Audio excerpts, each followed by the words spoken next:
사도행전 8장 1절 보겠습니다. 사도행전 18장. 사도행전 18장 1절입니다.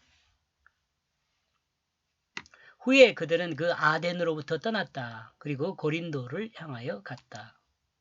바울은 아덴을 떠나 고린도에 이르렀습니다. 바울은 아덴을 향한 바울의 아덴에 대한 기억은 우상을 섬기는 것과 철학에 잠겨 있다는 것입니다. 이를 합하여 아덴은 사람 중심의 도시라고 생각해 볼 수 있어요.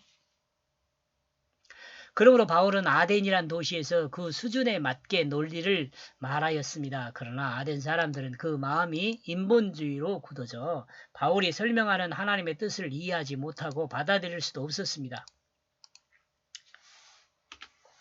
그러므로 아덴 사람들은 바울의 논리를 따라 예수 그리스도의 부활에 대한 설명을 듣고 비웃었습니다. 아덴은 바울이 설명하고 있는 복음을 받아들이지 못했습니다.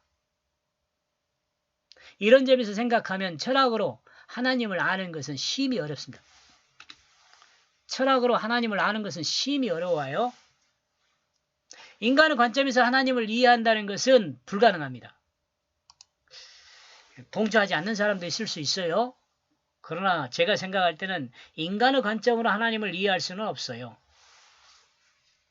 그러므로 사람이 하나님의 구속사를 이해하기 위해서는 하나님의 관점으로 이해해야 합니다. 이 하나님의 관점으로 이해하기 위해서는 성령을 받아야 돼요. 하나님 관점으로 이해한다는 것은 성경은 성령을 받아야 한다고 말합니다. 이러므로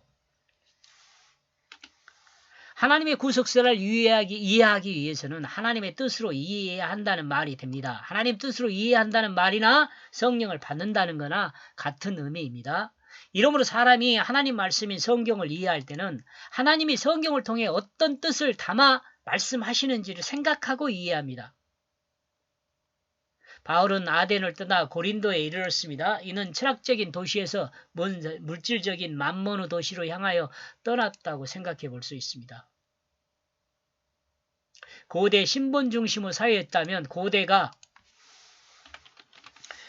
신본주의 중심의 사회였다면 중세는 신과 인간이 공존하는 시대라고 합니다. 그리고 근세에는 인본 중심으로 변했고 현세에는 물질 중심 사회로 변했습니다. 그렇다면 앞으로 어떤 사회가 될까요?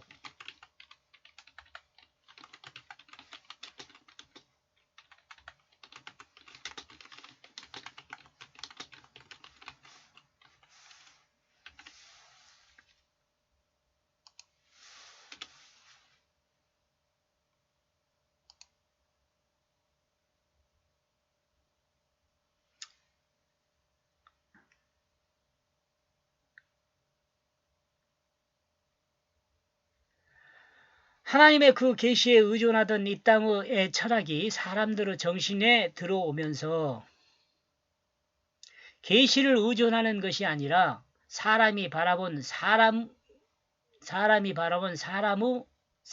의한 그 신을 바라보게 된 것입니다.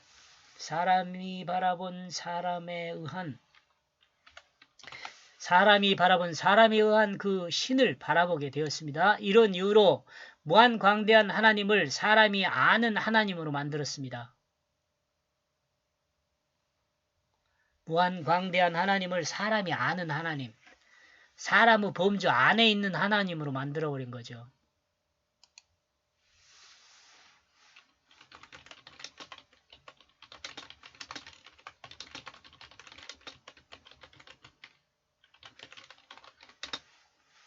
그리고 사람이 아는 하나님이 전부인 것으로 이해해버려요.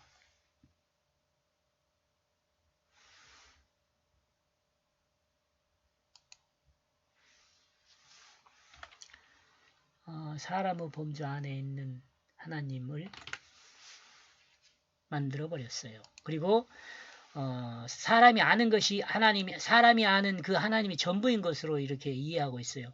하나님의 뜻 안에 있어야 할 사람이